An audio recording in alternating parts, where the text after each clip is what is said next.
Bonjour à tous, bienvenue sur la chaîne YouTube Mécanique Sportive, c'est Nicolas. Aujourd'hui, je vous présente la BMW Série 1 dans une version un petit peu spéciale, la 128 Ti. Ti, c'est pour rappeler quelques petites choses d'époque et ça va lui amener un petit côté un petit peu plus sportif à cette voiture, un petit côté un petit peu plus dynamique. On va revoir ça en détail lorsque je vais vous présenter l'auto. Mais voilà, je voulais essayer la Série 1 et j'ai eu une version un petit peu plus spéciale. On est sur la chaîne Mécanique Sportive et c'est vrai que cette voiture apporte une petite touche de sportivité. Donc on va parler comme d'habitude en général de la voiture, des caractéristiques, ensuite faire un petit tour sur tout type de route et cette fois-ci avec celle-ci, une petite route très sinueuse, on va aller s'amuser dans les virages et voir ce que ça donne côté dynamique mais aussi en ville et sur autoroute. Allez, c'est parti. Alors cette série 1 elle est disponible avec pas mal de moteurs. Au niveau des moteurs, on aura le choix entre la 16i, 109 chevaux, 3 cylindres, la 18i, 136 chevaux, 3 cylindres, la 20i, 178 chevaux, 4 cylindres. La 128i, celle-ci donc, 265 chevaux, 4 cylindres. On voit qu'il y a vraiment un gros step sur cette 128 Ti. Donc ça, c'était pour les versions essence. Donc quand il y a i chez BMW, c'est que c'est de l'essence. Ensuite, il nous reste 4 versions diesel. La 16D, donc la 116D, 116 chevaux, très facile à retenir, 3 cylindres. 118D, 150 chevaux avec un 4 cylindres. 120D, 190 chevaux avec un 4 cylindres et 120D X-Drive, donc c'est toujours 190 chevaux, 4 cylindres, mais cette fois-ci avec les 4 roues motrices. Et ensuite, il y a la version 135i X-Drive et surtout M135i, qui est la version la plus sportive, avec 306 chevaux et les 4 roues motrices, donc en X-Drive. Et là, ce sera un 4 cylindres 306 chevaux, ce qui est vraiment pas mal. Donc là, ça nous laisse sur la série 1 quand même beaucoup de choix. On a vraiment de quoi faire, hein. Si vous ne savez pas, je pense que ça va être difficile. Pas de PHEV sur cette petite version, alors c'est peut-être dommage parce qu'il y a beaucoup de marques concurrentes qui commencent à s'y mettre. Ça aurait été agréable peut-être d'avoir une petite version hybride simple peut-être, ou même hybride rechargeable, mais voilà, en tout cas on a le choix entre de l'essence diesel ou une version très sportive, et celle-ci qui se positionne entre les versions essence et la version très sportive, qui est un bon compromis parce que 265 chevaux, ça commence à devenir intéressant. Sur les roues avant, avec un autobloquant, donc ça c'est pareil, c'est très intéressant lorsqu'on va être en conduite sportive et on le verra tout à l'heure pendant l'essai sur les petites routes où c'est dynamique, et tout ça dans le gabarit d'une série 1. Je vous avoue que j'aime bien sur celle-ci les petites touches de rouge un petit peu là, qu'on va avoir le long avec les bandes spécifiques, les freins rouges ici, des petites touches de rouge à l'intérieur qui sont spécifiques à cette 128 Ti, et ce rappel 128 Ti, donc Ti c'est ce qu'on retrouvait il y a quelques années sur les anciens modèles de BMW, et j'aime bien ce petit hommage. Au niveau des tarifs, on commencera à partir de 25 000 € sur la première version, donc l'entrée de gamme, et on pourra aller jusqu'à 53 000 € sur la version M135i, et encore à ça, on pourra ajouter des options, des packs, par exemple le pack Connect, le pack Évasion, le pack Innovation, les assistants de conduite et autres. Donc on peut encore ajouter pas mal de choses. Mais pour une version full option, on sera un petit peu en dessous des 60 000 €, mais ça c'est sans compter le malus qu'on aura sur les versions sportives. Au niveau des finitions, on aura les finitions comme on connaît chez BMW. Donc ça c'est la série 1. Il y a la première finition entrée de gamme, c'est la finition série 1. Ensuite il y a la Business, il y a la édition Sport, il y a la finition M Design. Et ensuite on a la finition M Sport qui est elle tout en haut avec vraiment tout le côté sportif, des pare-chocs spécifiques, il y aura des jantes spécifiques, des freins spécifiques, des intérieurs spécifiques. Et à chaque fois donc ça ira avec les packs. Parlant de jantes, on pourra aller du 16 au 18 pouces sur cette voiture. Au niveau des couleurs, j'aime beaucoup ce blanc, qui est très simple, mais qui au final va très bien à cette voiture, surtout avec ses rappels de rouge. Et elle est flashy, elle est... Enfin, j'aime bien. On a donc 14 couleurs que je vous mets là. Comme vous pouvez voir, il y a des couleurs très sympathiques, un petit peu exotiques. je vous conseille, enfin j'aimerais que vous choisissiez des voitures un peu plus colorées. J'adore avoir des couleurs. En France, on n'est pas un pays où il fait énormément chaud, on peut laisser les voitures dehors et colorer. Et c'est vrai que la couleur, moi je trouve ça vraiment extraordinaire. Au niveau des intérieurs, on pourra retrouver 10 intérieurs différents, ce qui nous laisse vraiment pas mal de choix de personnalisation de cette BMW série 1. Au niveau des dimensions, on est sur une voiture qui fait 4,32 m de long, 1,80 m de large sur 1,43 m de haut. Au niveau du poids, on sera entre 1400 kg pour la première version et 1600 kg pour les versions X-Drive, puisqu'il y a du poids rajouté pour avoir la transmission intégrale sur cette voiture. Et dans le coffre, je vous montrerai, on a 380 litres. Alors sur l'avant, on reconnaît la série 1, une calandre qui n'est pas encore trop proéminente sur cette version. Des petits feux, on a bien sûr à LED, hein. On aura du LED vraiment sur toutes les finitions maintenant. De nos jours, ça devient vraiment la coutume. Un capot assez long, où malheureusement il n'y a pas de 6 cylindres qui s'y cache, on n'a plus que le 4 cylindres. Logo BMW, des lignes un petit peu fortes là ici, qu'on voit surtout avec le blanc, là ça se démarque pas mal, plus une autre ici et une très fine ici, qui vient se fondre gentiment. Un pare-brise assez allongé là comme on peut le voir. On a des caméras là-haut pour les aides à la conduite, donc j'ai pas toutes les aides à la conduite aujourd'hui, malheureusement pas de conduite de niveau 2, mais on peut l'avoir en option. Sur l'avant, donc on a toujours ces Angelize ici chez BMW, la calandre qui est totalement noire, le logo BMW, les capteurs ici pour le parking et un pare-choc assez sportif hein, sur cette version TI, avec ce que j'aime beaucoup, c'est ces petits rappels rouges qu'on retrouve un peu partout sur la voiture. Et je vous avoue que le blanc et le rouge là, ça contraste super bien. Les entrées d'air là, on a vraiment un pare-choc qui ressemble au M et un capteur ici pour le front assist. Ici, on aura de quoi ouvrir, hop, pour aller chercher ça, pour mettre son crochet de remorquage qui nous permettra surtout, en fait, on le mettra pour aller sur circuit, parce que oui, c'est une voiture qui peut aller sur circuit. Il y a même une petite option pour chronométrer ses tours de circuit à l'intérieur, intégrés dans la voiture. Ça, c'est sympa. Sur le côté, une série 1, on la reconnaît forcément. Petite différenciation sur celle-ci, c'est le TI qu'on a juste ici et cette longue bande rouge sur le bas de caisse qui finit très bien la voiture et qui donne encore un style un peu plus racé. On a le petit badge M juste ici, très sympathique. Des jantes qu'on a en 18 pouces aujourd'hui, donc c'est les plus grosses, chaussées en Bridgestone. Et on est en 225 à l'avant, ce qui permet d'avoir une bonne motricité. Et des freins 4 pistons M qui pincent plutôt bien. Et pareil, on en reparlera lors de la conduite, on a un bon feeling à la pédale. Sinon, voiture assez sobre, hein, s'il n'y avait pas ce rouge, elle aurait pu être noire, blanche. Elle est quand même assez passe-partout, sauf sur l'avant, on le fait un peu agressif avec ce pare-choc. Des rétro bitons, le répétiteur de clignotant ici, des petites finitions là sur le rétro sympathiques, des poignées de frigo comme on a chez BM partout, où on peut appuyer sur le bouton pour verrouiller le véhicule, et donc des portes à l'arrière. Dommage que ça n'existe plus en coupé, moi j'aimais bien les versions coupées. Alors sur l'arrière, moi je trouve que la série 1, elle s'est vraiment élargie, et c'est surtout sur l'arrière qu'on le voit. À l'époque, je l'ai trouvé vraiment plus fine, plus smooth, et là on a l'impression que petit à petit, toutes les voitures s'élargissent. Alors c'est pas plus mal, c'est plus de confort à l'intérieur, c'est plus d'espace. Mais voilà, j'ai l'impression que voilà, à l'époque, on avait des voitures plus petites, plus fun, et ça paraissait plus dynamique, même si celle-ci, on va voir, est quand même très sympathique au niveau du châssis. Antenne type requin là-haut, un très long béquet qui intègre toujours le 3e feu stop, essuie-glace à l'arrière, vitre un petit peu inclinée, on a une assez bonne visibilité ici à l'intérieur. Des feux donc BM avec les signatures lumineuses ici, caméra de recul, 128i qui est marqué là-bas à droite comme d'habitude. Donc là, sur cette version tout est peint, on a une sorte de diffuseur ici à l'arrière, alors qui n'est pas forcément très utile parce que c'est pas une voiture qui va rouler à plus de 300 et on n'a pas de fond plat, mais surtout il intègre ces deux très belles sorties d'échappement qui étaient réservées à l'époque surtout sur les grosses M. Et là je vous avoue que c'est assez sympa et la sonorité est très agréable. Je vous la démarre tout de suite. Allez, je vous pose le micro ici à l'arrière et je vous fais écouter ça.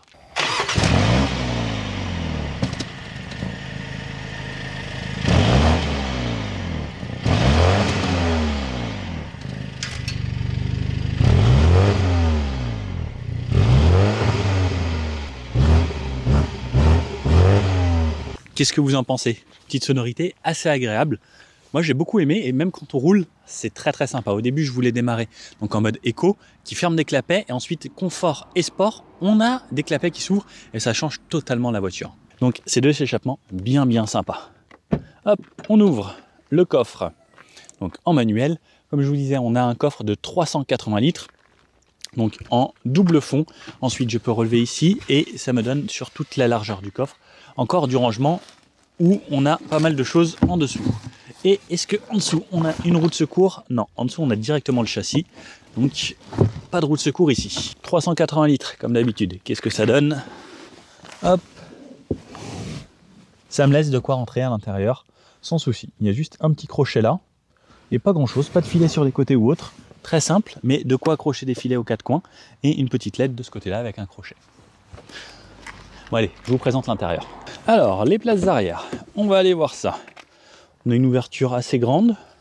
Alors, hop, je vais m'insérer. Ouais, je rentre assez facilement dedans. C'est pas mal agréable. Hop, je vais me refermer ma portière. Et alors, ce que j'aime bien, c'est que comme moi je conduis bas, ce siège est assez bas et j'ai une belle visibilité sur l'avant. Au niveau de la tête, c'est un peu plus recreusé sur les côtés. On voit là ici une sorte de petit bombage, une petite vague. J'ai de la place, même en mettant bien droit. J'ai les cheveux qui viennent effleurer là-haut. Pour 1m80, ça va. Les sièges sont très fermes. Ah ouais, vraiment partout. Très fermes. Au niveau du dossier, ça va. Ils sont un petit peu creusés. On sent que ça nous maintiendra un minimum. J'ai de la place pour les pieds. J'ai des petits éclairages au niveau des pieds là-bas. Ouais, je suis pas mal ici à l'intérieur. J'ai mon plafonnier ici avec les éclairages là. Des portes avec des accoudoirs. Des enceintes assez sympas. Une finition où il y a des LED avec des sortes de petites rainures croisées qui s'allument. Je vous ferai un petit bout de nu pour vous montrer à quoi ça ressemble. Le siège ici où il y a une partie tout en plastique et des filets. Ça, c'est pas plus mal pour les enfants s'ils mettent les pieds. Pour les enfants, on a d'ailleurs des fixations Top Taser Isofix sur les deux côtés. Pas d'accoudoir. La banquette se rabat en 2/3, 1/3 de ce côté-là. Et des sièges avec une finition spécifique à cette voiture, puisque on a une 128 Ti et il y a plein de petits détails avec des surpiqûres rouges ici, par exemple, du rouge qui est intégré à l'intérieur ici. Pareil au niveau des sièges et un petit Ti qui est sur la couloir que je vous montrerai juste après. Une climatisation ici avec 2 ports USB-C. Donc pour recharger son téléphone, la clim on ne peut pas régler, ce sera juste la ventilation. Et on est pas mal à l'intérieur, franchement. Je m'attendais à ce que ce soit plus étroit dans une série 1.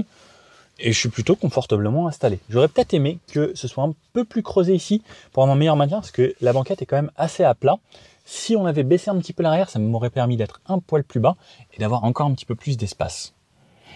Les portières, bon sinon, on a du moussé là-haut et du plastique sur le bas, du cuir ensuite avec des surpiqûres un petit peu partout. On a une portière qui est une belle qualité de finition. Dommage pour le plastique dur sur le bas. Tunnel central ici, puisqu'il existe des versions 4 roues motrices. Donc forcément, il reste sur les autres. Et la place du milieu, qu'est-ce que ça donne? Vous savez quoi? La place du milieu est plus moelleuse que les places sur les côtés. Lorsque je m'assois, je m'enfonce un petit peu plus. Et c'est plutôt agréable. Les ceintures ici, alors... elles sont mobiles puisqu'elles sont montées sur des lanières. Elles ne me gênent pas au niveau de l'assise. Le dossier, toujours assez ferme. Et au niveau de la place pour la tête, il me reste encore de la place ici. Donc ça va. Je suis plutôt bien installé. Au niveau des pieds, il faudrait que je tourne un petit peu parce qu'il y a les rails. Moi, j'ai des grands pieds. Mais on pourra faire un voyage ici sans trop de problèmes. Ça reste assez confortable. Allez, c'est parti, je vous présente l'avant. Allez, c'est parti. On va découvrir l'avant. Hop. Alors, je m'installe ici. Alors j'ai des sièges manuels, je le recule. Alors ce qui est bien avec les Allemands, c'est toujours, je ne touche même plus mes pieds là-bas, tellement qu'on peut reculer énormément ces sièges. Donc voici la vue qu'on a lorsqu'on est conducteur. Un beau volant M, donc on a le sigle M ici, sur piqûre, donc du rouge comme je vous disais avec plein de petits détails comme on a un peu partout sur la voiture, ici, là sur le volant, à l'intérieur. Le petit TI dont je vous ai parlé tout à l'heure, avec des surpiqûres. Les sièges, pareil, à l'avant, sont un petit peu comme à l'arrière, avec du rouge qui est intégré. Des surpiqûres tout autour. Les ceintures qui sont M, avec, pareil, les fils qui sont directement cousus sur la ceinture. Et la vue sur l'arrière ressemble à ça, vue d'ici.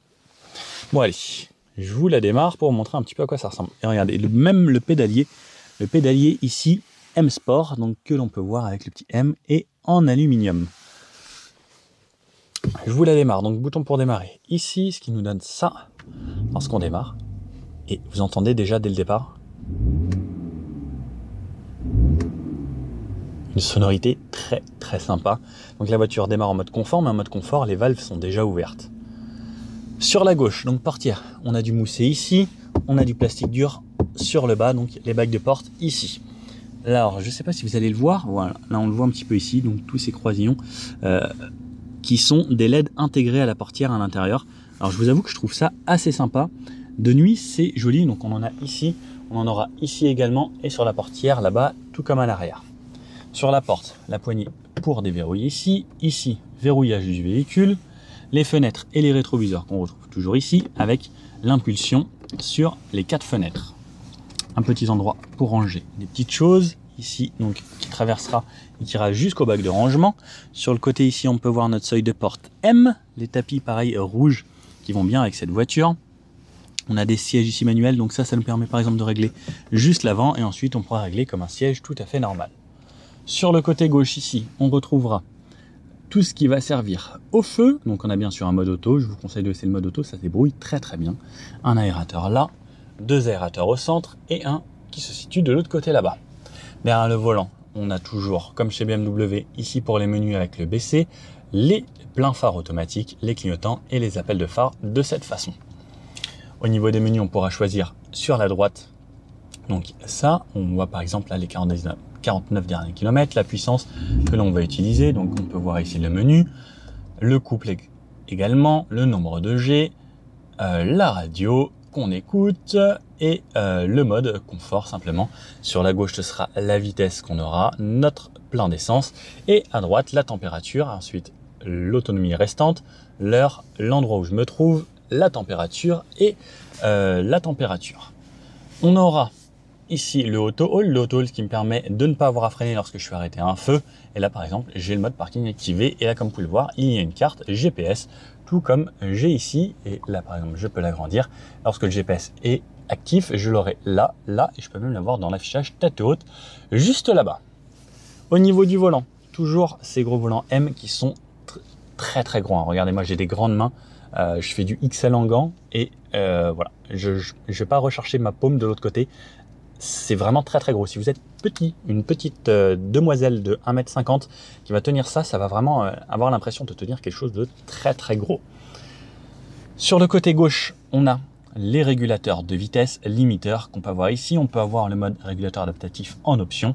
Sur la droite, ce sera toutes les commandes médias, la commande vocale, la liste de radio, décrocher au téléphone, changer de radio et le volume. Derrière, on retrouve des palettes, donc moins à gauche, plus à droite. Et sur la droite, on a toujours ici ce commodo pour les essuie-glaces, avec bien sûr un mode auto et l'essuie-glace arrière également. Donc voilà, on a parlé un petit peu de tout ce qu'il y avait sur le volant. Ensuite, on va remonter sur la console. Donc là, tout est moussé. Là-bas, pareil également, avec des petites surpiqûres qui traversent ici, comme vous pouvez le voir, en rouge. Cet écran qu'on connaît bien chez BMW, qui est légèrement incliné.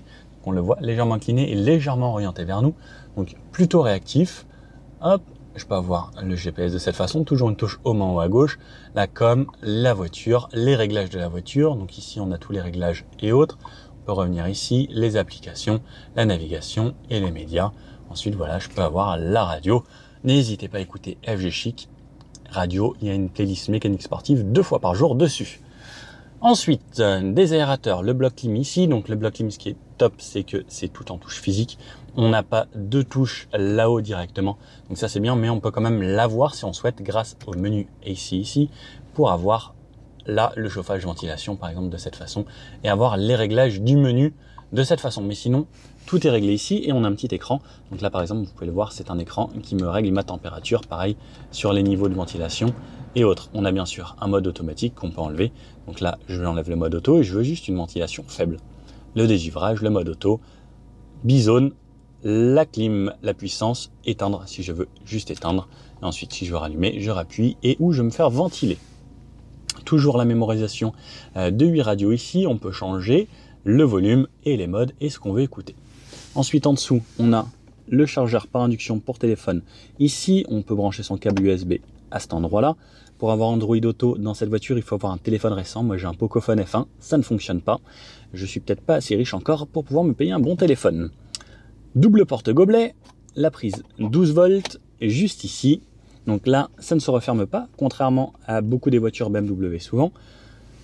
Ensuite, alors, hop, je vais vous enlever la clé, le pommeau ici qu'on connaît dans toutes les voitures BMW qui nous permet, lorsqu'on freine drive vers nous, on bascule sur la gauche, on passe en mode sport. Si je commence à jouer de cette façon, je passe en manuel et je repasse en drive de cette façon. Hop, et parking ici et marche arrière, je pince et je vais vers l'arrière, ce qui me donne une caméra de recul. On n'a pas de caméra de recul aujourd'hui, on a quand même le mode auto-reverse qui se souvient des 17 derniers mètres de ce que vous avez fait en marche avant et il peut le reproduire en marche arrière tout seul comme un grand. Et la touche parking juste ici. Désactiver le SP, désactiver les bip-bip de parking, le start and stop qu'on peut activer ou désactiver, démarrer la voiture ce sera ici, donc sur le start engine ou le stop, les trois modes, le mode sport, confort, Eco Pro. Donc là par exemple je suis en mode Eco Pro, la voiture est assez discrète. Alors écoutez, je ne vais pas parler, écoutez bien, Eco Pro.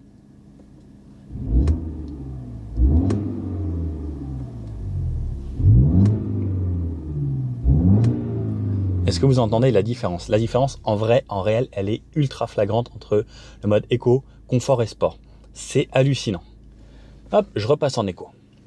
On a le bouton auto hold ici qui nous permet de ne pas avoir à freiner lorsqu'on s'arrête. Et le frein à main, l'ancien frein à main, c'est le frein de loi maintenant. La roulette, comme on connaît toujours chez BM, on peut la déplacer comme ça, jouer dans les menus ou aller en tactile là-bas. Et pareil, on a toujours l'option back ici pour revenir au menu ensuite. Et on peut aller dans les options, retourner en arrière de cette façon. Le TI ici, donc qui est brodé pour nous rappeler l'édition spéciale qu'on a. Un rangement qui intègre ici une prise USB-C pour pouvoir connecter et recharger son téléphone. Un rangement assez grand, mais on ne pourra pas mettre de bouteille ici malheureusement. Hop, et les sièges donc que je vous remontre plus en globalité. Cette façon, alors petite chose qu'on a vu, vous allez voir mon ami Guillemette sera présente avec moi dans cet essai et la putette est un petit peu trop vers l'avant et qu'on ne puisse pas le régler vers l'arrière, c'est un petit peu dommage. Donc ces sièges pareil, hein, comme je vous le disais, avec des surpiqûres un petit peu partout, ils maintiennent énormément sur les côtés, donc là, ça, on est vraiment bien calé dans ces sièges et on peut pareil avancer. Cette partie sur l'avant derrière les genoux, ça je trouve ça hyper important lorsqu'on fait beaucoup de route. La portière ressemble à ça et la boîte à gants ici, donc, on peut voir qu'il sera assez profonde dans cette version avec un éclairage juste ici. Sur le haut, on retrouvera un rétroviseur avec des bords assez fins, la touche SOS juste ici, les lumières et ici on n'aura rien puisqu'on n'a pas de toit ouvrant. Les pare-soleil juste ici, un petit écran, un petit miroir et la LED avec juste au-dessus. Ça, c'est les micros qu'on a de chaque côté lorsqu'on sera au téléphone et les poignées. La visibilité dans les rétros est plutôt bonne. On a un coin bombé sur la gauche, mais pas sur la droite. Ça, c'est dommage. Alors, je comprends pas pourquoi c'est pas fait sur les deux. Et puis, maintenant, il reste plus qu'à essayer et voir ce que ça donne, cette voiture. Bah alors, c'est parti, j'ai trouvé une passagère. Bonjour Guillemette. Bonjour Nicolas. Enchanté. On va vous emmener en balade. On va voir un petit peu, comme d'habitude, tout type de route et on va aller faire un petit peu de sinueux puisque ça se veut un minimum sportif. Moi, je vois des freins M, je vois des petits badges M, TI, Turismo Internazionale. Donc, il y a une tradition de chez BMW qu'on retrouvait à l'époque. Donc, petit clin d'œil à ça. Et déjà, au premier tour de roue, hein, ça avait l'air très sympa. Donc, je me suis dit, on va aller tester ça de façon assez sympathique. Donc, démarrage. Déjà une petite sonorité assez agréable hein, dès qu'on la démarre, donc ça met un petit peu dans l'ambiance. Ça a l'air cool, pourtant là je suis en mode confort, il y a toujours le mode sport. Et éco. Ah, éco on sent que c'est un petit peu moins. Mode sport on sent qu'il y a un petit peu plus. Et mode confort, même en mode confort on a une petite sonorité sympa. Bon, on va commencer en mode éco, comme d'hab, et ensuite petite route très sympathique, on va essayer de la bousculer un petit peu cette voiture.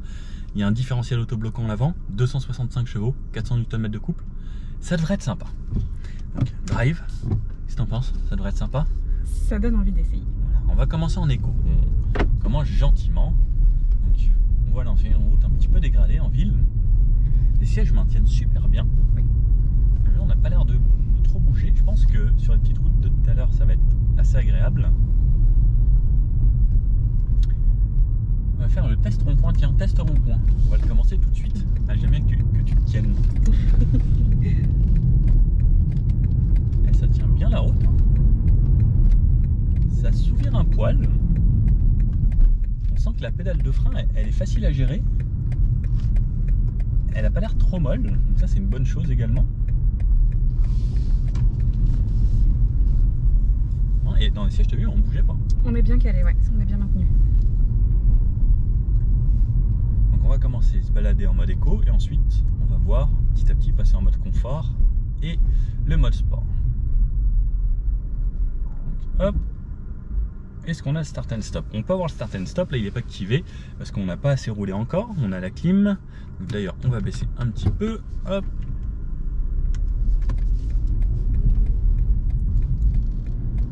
On sent que même en mode éco, on a une petite sonorité sympa et on sent qu'on a un moteur qui a l'air agréable.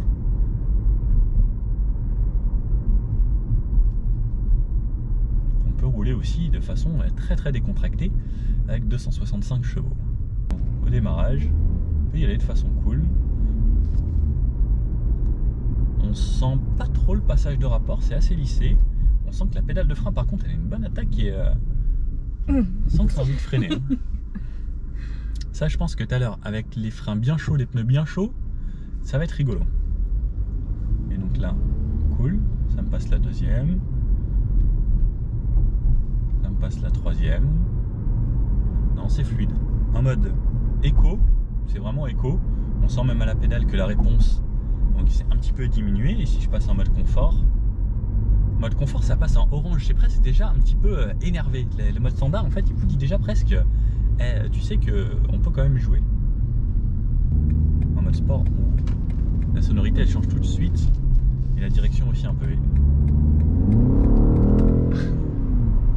Ah, le mode sport a l'air très sympa. Et comme je ne mets pas là derrière le volant,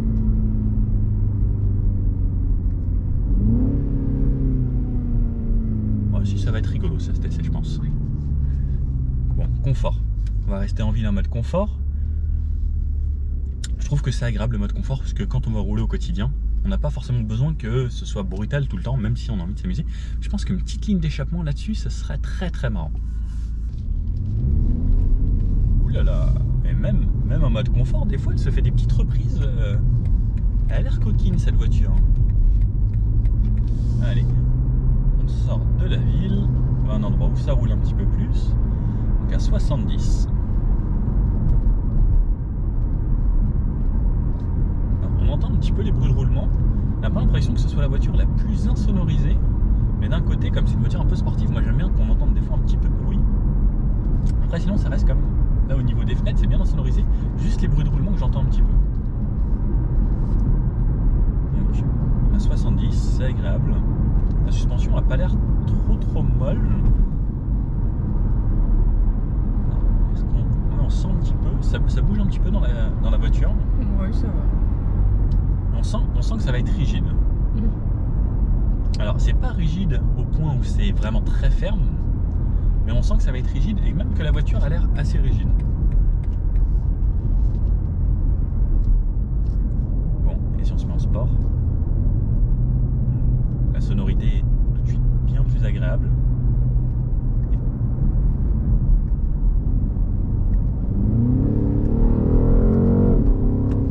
Ça accélère un petit peu. Ces petites sonorités. Alors, c'est pas violent du tout. Même si je remonte assez haut dans les tours. Alors la sonorité se veut très sympa. Par contre, vous avez vu, je me fais pas bousculer même quand je mets pied plancher. En fait, la voiture s'emmène gentiment. On va voir tout à l'heure vraiment en conduite dynamique, mais là ça n'a pas l'air très violent. Ça a l'air sympa, ça pousse. Mais on garde quand même un confort assez agréable à l'intérieur du véhicule. Voilà. J'aurais bien aimé peut-être une direction un poil plus directe. Le passage de rapport est correct. Alors il faut pousser un petit peu plus haut les rapports pour que ça passe un petit peu plus vite. Le rétrogradage est assez rapide.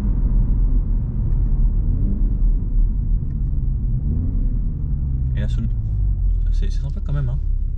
Le petit bruit sympa. C'est souple. C'est souple, mais c'est très souple, ouais. Je m'attendais à ce que ce soit peut-être un petit peu plus sportif. Et c'est vrai que c'est très lissé. Bon, sur les petites routes de campagne, c'est agréable, ça reste une BM. On sent que le châssis reste ferme sur les imperfections. On sent que voilà, ça sautille un petit peu. Mais je dis pas que c'est inconfortable. On sent un petit peu le caractère sportif qui était voulu avec cette voiture. Et d'un côté, moi je trouve ça agréable. On va essayer de se prendre un rond-point avec un petit peu de vitesse, voir un petit peu l'enchaînement. Un petit peu. Voilà. Hop, hop. Ouais, on sent que la voiture elle prend pas de roulis, rien du tout, elle reste bien à plat. C'est agréable. Alors, en mode Eco Pro, la voiture change vraiment totalement. Elle est encore beaucoup plus fluide et on n'a plus du tout de son d'échappement ou de son dans l'habitacle. Ça devient vraiment une BM traditionnelle, comme si on avait un petit 4 cylindres, pas du tout sportif. Et là, vraiment, hein, aucune sonorité. Et si j'appuie même juste sur confort, alors je sais pas si vous l'entendez, mais on a tout de suite la résonance. Et si j'appuie mode sport, beaucoup plus, la voiture tombe des rapports. Mais le mode éco, vraiment, lui, se veut très simple, très calme, très civilisé. Et on aura vraiment l'impression d'avoir une voiture comme n'importe quelle BM, pas du tout sportive. Et ça, c'est agréable. Moi, j'aime bien en fait qu'une voiture, elle sache tout faire, qu'elle puisse à la fois partir comme ça, faire une petite balade, aller se manger un petit chausson aux pommes, et à la fois être un petit peu plus virile et plus sportive.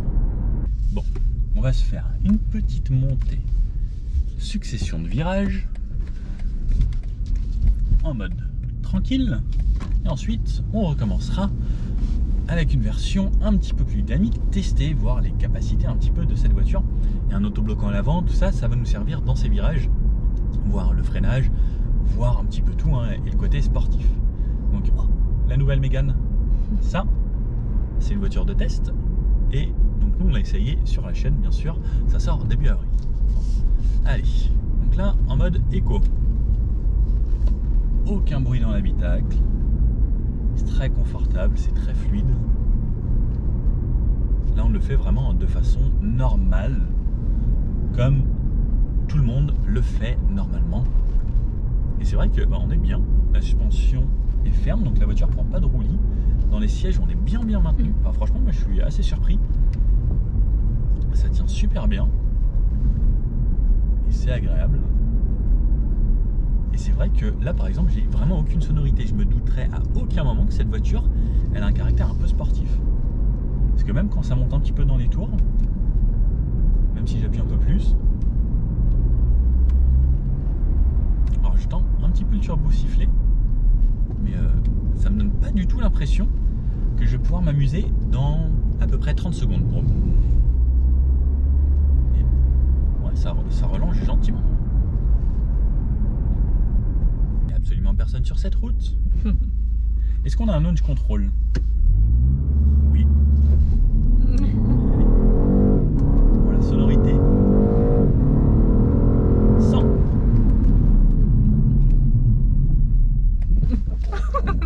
Ça freine bien. Alors, le ressenti sur la pédale de frein est sympa, parce que la pédale est assez dure. Je m'attendais peut-être par contre à ce qu'il y ait un petit peu plus de mordant. Au niveau de l'accélération, comme on l'a vu, ça marche bien. On est aux alentours des 6 secondes au 0 à 100. C'est pas extraordinaire. Ça marche, mais même si je remets pied plancher, ça y va. Mais c'est pas fou. Mais la sonorité apporte beaucoup à la voiture. On a l'impression que c'est quand même beaucoup plus fun, juste par le son en fait. Et juste cette sensation auditive, ça amène beaucoup. Et là, hop, allez, un petit peu plus dynamique, hop, allez, on tourne, et ça tient bien. Donc on a l'autobloquant à l'avant, ça s'ouvre un poil, c'est une traction, et hop, là si j'y vais, et je réaccélère tôt. Ouais, c'est sympa, la direction on est pas mal. Et... ouais, on sent que la voiture prend peu de roulis, elle s'appuie sur sa suspension. Alors on voit que c'est vraiment un bon compromis en fait. Elle n'est pas trop sportive et elle n'est pas trop soft. En fait je pense que c'est vraiment le bon compromis. Et on va se retester un freinage avec les freins qui sont un peu plus chauds. Ouais, ça commence à chauffer un petit peu les freins, tu sens. Même les pneus. On va recommencer un petit peu, bien chauffer les freins.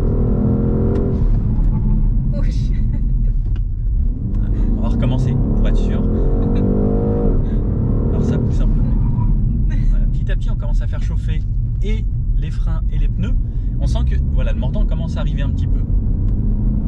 Bon, on peut jouer avec les palettes.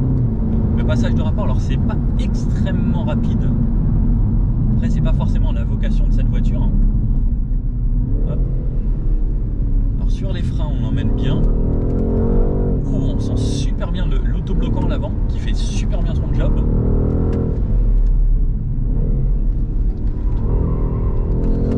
On entend que ça couine un peu. Par contre, oui, ça remotrice franchement bien. Alors ça, c'est agréable vraiment d'avoir ça sur une traction. Ça change absolument tout le comportement de la voiture. Et en fait, on peut réaccélérer beaucoup plus tôt en virage, en sortie de virage. Ouais, ça remotrice assez bien. Qu'est-ce que vous en pensez, mademoiselle, à côté de moi? Si je rigole, c'est que ça va. Ça va alors. Et non, franchement, ça motorise bien. Et cette sonorité est quand même fun. Hein. Ouais. C'est pas mal, hein? Oui, oui, C'est pas rigolo. mal. On s'amuse. Le freinage est sympa. Alors, on va essayer de baisser la fenêtre, voir si... Est-ce que de dehors... Ah si, même de dehors, ça a l'air très sympa comme son. C'est un joli son. Ouais, c'est pas mal. Ah, ça remonte.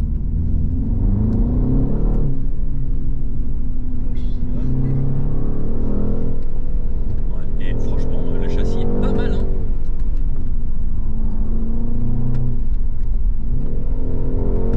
Ouais, ça remotrice bien. On sent qu'il y a du couple. Et on peut quand même se donner un peu, hein. Une fois les pneus assez chauds, bah, ça colle bien la route. Sur un très bon freinage. Ouais, ça y va bien. En fait, on a presque envie de l'emmener sur circuit, cette petite voiture. Et on sent tout de suite dans le volant, en fait, que bah, ça tractionne et la voiture, elle va où vous lui avez demandé d'aller. C'est pas... Ça fait vraiment une grosse différence. Comparé à une voiture où il n'y a pas du tout en fait l'autobloquant à l'avant. Parce que ça va vous extraire du virage là où vous lui avez demandé. Et pas justement un petit peu trop sous-viré. Et une fois qu'on a les pneus bien chauds, bah, là c'est le top du top. Bon, au final, bien marrant cette voiture. Hein. Et on n'est pas trop secoué, elle est bien stable, c'est agréable. C'est vrai. Comparé au Taycan, toi tu avais fait un tour de Taycan. Je sais pas si vous aviez vu Guillemette ici. Elle faisait un tour de Taycan avec un ami caché derrière. C'était autre chose. Hein. C'était autre chose. Mais là, tu vois, c'est vrai qu'on peut l'avoir pour le quotidien. Et je préfère le son de celle-ci. Ouais, c'est vrai que le son est sympa. On se refait un petit 0 à 100. Allez. Bon, elle launch control, frein à fond, pied à fond sur les gaz, on relâche. C'est vrai que le son est sympa. Et 100. Bon, ça y va bien. Bon alors, après avoir fait les petites routes et hautes, il nous reste plus qu'à aller faire un petit tour sur voie rapide. Donc là, je suis toujours en mode Eco Pro, donc ce petit mode, on va dire, qui s'assimile à un mode confort. Donc on va essayer à 90, hop, 90. J'entends pas du tout le moteur, donc dans ce mode Eco Pro, si je passe juste en mode confort, j'ai tout de suite cette petite sonorité qui change. Donc je vais me laisser le Eco Pro qui est très très bien pour faire de la route et vraiment être dans le confort et pas avoir de bruit. À l'intérieur, dans la nuit, on a plein de petits éclairages qui s'affichent, des petits croisillons un petit peu partout là. Vous avez pu voir subtilement. C'est sympa, ça donne une petite touche différente des autres où c'est seulement des bandeaux LED. Là, j'aime bien que ce soit des petits croisillons comme ça. Et à 90, en vrai, c'est pas mal. Le moteur, on l'entend pas du tout. Et pour le moment, alors j'ai réinitialisé à partir du moment où je suis parti faire les virages. Dans les virages en conduite sportive, j'étais à 15 litres au 100. Et là, je suis à une moyenne de 6 litres 4 pour le moment. Donc je vous ferai un petit débrief ça à la fin sur les consos. Bon, on va se mettre à 110 puisque c'est 110 ici. Il y a une lecture des panneaux, j'ai juste appuyé sur 7 et ça va se mettre à la vitesse affichée au panneau. Hop, on va doubler. À 110, on a légèrement du bruit du vent au niveau du pare-brise et au niveau des rétros, très léger. Aujourd'hui, ça souffle pas, il fait beau. très peu les voitures sur le côté qui doublent par la droite qu'on n'a pas le droit de faire. Mais ça reste... on entend un petit peu quand même. J'aurais peut-être aimé une insonorisation un poil plus poussée à 110 et sur d'autres. C'est vrai qu'en ville, on est dans un petit cocon. C'est plutôt agréable.